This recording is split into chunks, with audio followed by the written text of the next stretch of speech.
శ్రీ సుబ్రహ్మణ్య అష్టోత్తరశతనామస్తోత్రం.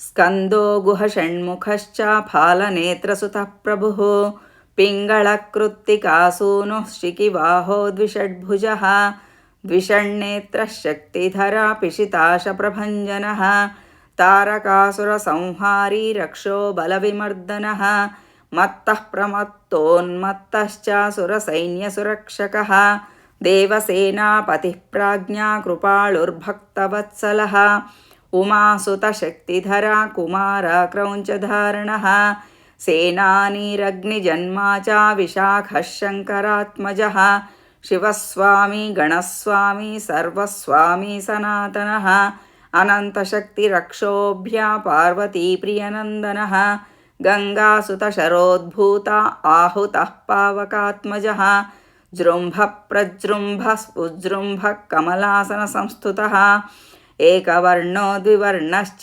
త్రివర్ణసుమనోహరः చతుర్వర్ణపంచవర్ణ ప్రజాపతిరహర్పతిः అగ్నిగర్భశమీగర్భో విశ్వరేతాసురారిः హరిద్వర్ణశుభకరా వటుశ్చ వటువేషభృత్ పూషాఘభస్తిర్గహనः చంద్రవర్ణకళాధరः మాయాధరో మహామాయీ కైవల్యశంకరాత్మజः విశ్వయోనిరమేయాత్మా తేజోనిధిరనామయः పరమేష్టి పరబ్రహ్మ వేదగర్భో విరాట్సుతः పుళిందకన్యా భర్తా చ మహాసారస్వతావృతः ఆశ్రితాఖిలదాతా చ చోరఘ్నో రోగనాశనः అనంతమూర్తిరానంద శిఖండికృతకేతనः ఢంబః పరమఢంబశ్చ మహాఢంబో వృషాకపిः కారణోపాత్తదేహాశ్చ కారణాతీతవిగ్రహः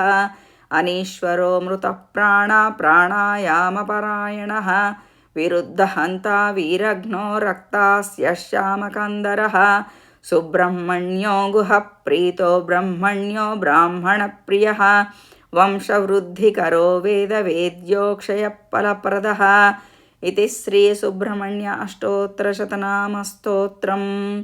ओम श्री सुब्रह्मण्येश्वराय नमः.